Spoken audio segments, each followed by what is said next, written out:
নমস্কার, কেমন আছো সবাই? আশা করি সব ভালো আছো। যা গরম পড়েছে তাতে ভালো থাকাটা খুবই কষ্টকর। রান্নাঘরে রান্না করতে গেলেই একেবারে ঘেমে নিয়ে স্নান হয়ে যাচ্ছি। কিন্তু কি করব, রান্না তো করতেই হবে। তাই জন্য যেদিন আমার আর রান্না করতে ইচ্ছে করে না, সেদিন আমি এইভাবে ঝটপট করে প্রেসার কুকার চিকেন কারি করে নিই। কুকারের মধ্যেই মশলা কষিয়ে মাংস দিয়ে সাদামাটাভাবে রান্না করি, কিন্তু খেতে খুব ভালোই হয়। দুর্দান্ত স্বাদ হয়। সবসময় বেশি মশলা দিয়ে রান্না করলে সেটার আলাদা রকম স্বাদ হয়, আবার যেটা যার ন্যাচারাল মশলা সেটা দিলে তার আরেক রকম স্বাদ হয়। কুকারের মধ্যে তেল দিয়ে একটু গরম মশলা, শুকনো লঙ্কা, তেজপাতা ফোড়ন দিয়ে পেঁয়াজগুলো দিয়ে দিলাম। পেঁয়াজগুলো একটু লাল লাল করে ভেজে নিয়ে ব্যাস, ওর মধ্যে পেঁয়াজ আমি একটুখানি মিক্সিতে ক্রাশ করে রেখেছিলাম, সেটাও একটু দিয়ে দেবো। লবণ দিয়ে দেবো, দিলে পেঁয়াজটা নরম হয়ে যাবে। খুব বেশি ঝামেলা করব না আজ। আজ আর ইচ্ছে করছে না রান্না করতে, সেই জন্য আমি এইভাবে ঝটপট করে রান্না করে নিচ্ছি। পাশের গ্যাসে ভাতটাও বসিয়ে দিয়েছিলাম, ভাতটাও হয়ে গেছে, ভাতটাও নামিয়ে দিয়েছি।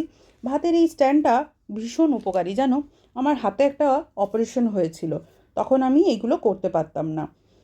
তখন আমার কর্তামশাই ভাতের এইভাবে জলটা স্ট্রেন করতো, তো ও তো ধরে নিয়ে এতক্ষণ ধরে করতে পারবে না, তাই জন্য এটা আমি অর্ডার করে অনলাইন থেকে আনিয়েছিলাম। ভীষণ উপকারী, কোনো ধরে রাখতে হয় না, জাস্ট ধরে নিয়ে উল্টে দিলেই হলো, ও তার আপনি আপ লাস্ট বিন্দু পর্যন্ত পুরো জলটা ঝরে যায়, আর হাতে গরম লাগারও কোনো ব্যাপার হয় না।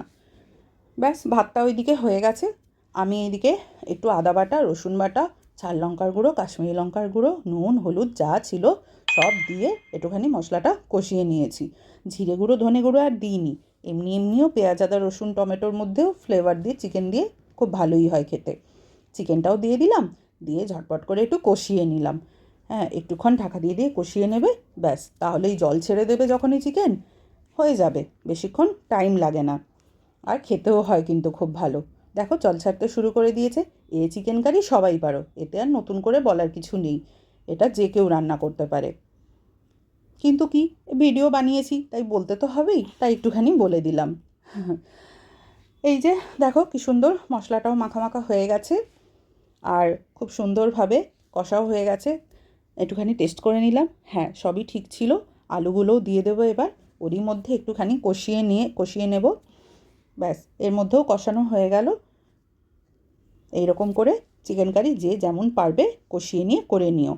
গরমের মধ্যে এতক্ষণ দাঁড়িয়ে দাঁড়িয়ে ঘন্টার পর ঘন্টা রান্না করাটা সত্যিই খুব কষ্টকর। তাই এইভাবেই একটু ঝটপট করে, যেদিন ইচ্ছে করবে না, ঝটপট করে একটু কষিয়ে নিয়ে চিকেন কারি করে নিও। প্রেশার কুকার চিকেন কারি খুব তাড়াতাড়ি হয়ে যায়, বেশিক্ষণ টাইমও লাগে না, আর খেতেও হয় দুর্দান্ত। জল গরম টরম আর কোনো কিছু করিনি, এমনিই যেমন ছিল, আর ওর জল নিয়ে সিম্পলি ঢেলে দিয়েছি ঠান্ডা জল। একটুখানি গরম মশলা দিয়ে দিলাম, দিয়ে হালকা একটা সিটি দিয়ে নেব।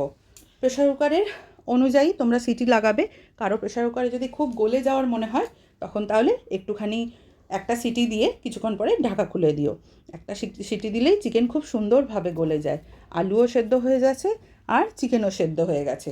ধনেপাতা, কাঁচা লঙ্কা ওপর থেকে ছড়িয়ে দিলাম।